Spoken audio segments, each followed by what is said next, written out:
Shalom saudara yang dikasih dalam Tuhan. Renungan hari ini bertemakan tentang bertumbuh dalam iman. Artinya saudara, ayat yang saya ambil dari ada ayat Alkitab yang berkata bahwa iman timbul dari pendengaran akan firman Kristus. Amin.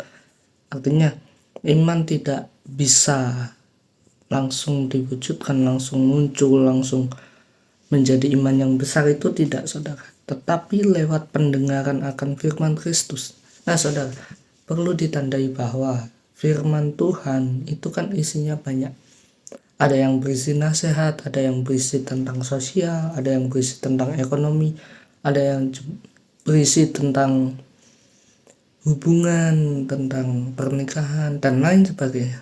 Nah, itu kenapa setiap orang percaya itu tidak hanya bisa membaca dari satu perspektif, dari satu ayat atau satu pasal aja, atau mungkin dari satu kisah. Tetapi bagaimana kita ketika mendalami Alkitab itu harus melihat konteks latar belakangnya, konteks budaya. Di tiap-tiap kitab itu beda sejarahnya saudara. Misalnya kitab antara Matius dan juga Lukas.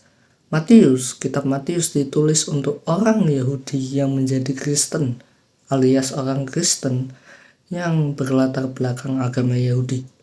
Tetapi kitab Lukas ditulis untuk saudara Theophilus sebagai orang terkemuka. Nah, dari dua orang ini, dari dua tujuan penulisan ini, kita bisa melihat bahwa orang yang dituju, pembaca yang dituju itu saja sudah berbeda. Artinya isi per kitabnya juga berbeda, perspektif kitabnya juga berbeda.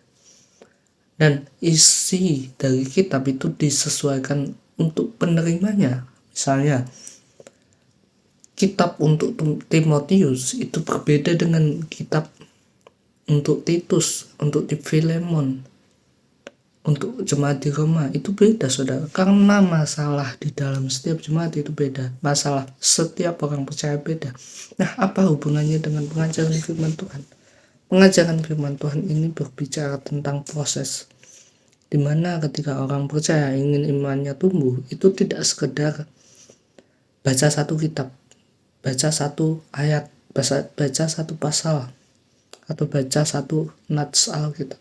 Tidak saudara, tetapi setiap hari harus ada perkembangan. Artinya setiap hari setiap orang percaya juga diwajibkan untuk membaca firman Tuhan. Karena kembali lagi, iman timbul dari pendengaran akan firman Tuhan. Artinya kalau iman kita mau bertumbuh, kalau iman kita mau sehat, mau dewasa, kita tidak bisa membaca dari satu segi Alkitab. Misal